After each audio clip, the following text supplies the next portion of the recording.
Hi అండి. Welcome back to Kavya Nookala channel. అందరికీ రక్షాబంధన్ శుభాకాంక్షలు. ఈరోజు అందరికీ తమ అక్కలు, చెల్లెళ్ళు, వాళ్ళ అన్నయ్యలకు, తమ్ముళ్ళకు అందరూ రాఖీ కట్టేసి ఉంటారు ఆల్మోస్ట్. సో ఈరోజు నేను మా తమ్ముడికి రాఖీ కట్టేశాను. ఈరోజు స్కూల్ ఉంది నాకు, అందుకే నేను ఎర్లీ మార్నింగ్ 5కే లేసి ఈరోజు మా తమ్ముడు మాత్రం తొందరగా రెడీ అయిపోయాడు నా కోసమే. సో నియర్లీ 7 లోపు కట్టేశాను నేను. అంటే ఈరోజు నుంచి శుభ గడి అనేది 6:19కి స్టార్ట్ అయ్యి 9:30 వరకు అయిపోతుంది మార్నింగ్ టైంలో. మళ్ళీ నైట్ 7:30కి స్టార్ట్ అయ్యి 9:30కి అయిపోతుంది.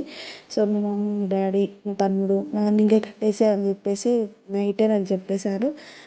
అండ్ ఇంకొక special day for me today. ఈరోజు నా బర్త్డే కానీ, అందుకే నేను తొందరగా రెడీ అయిపోయి 7 లోపే కట్టేశాను. పాపం నా కోసం మాత్రం మా తమ్ముడు చక్కగా రెడీ అయిపోయాడు.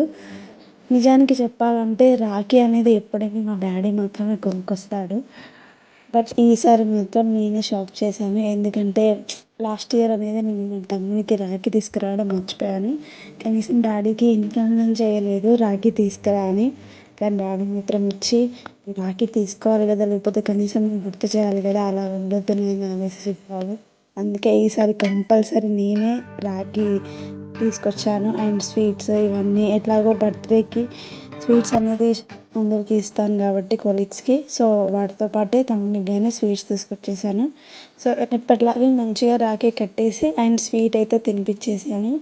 అండ్ ఇక్కడ చెప్పాలి అని అంటే తమ్ముడికి ఫొటోస్ అయినా వీడియోస్ అయినా తీయించుకోవడం మ్యాక్సిమం నచ్చదు.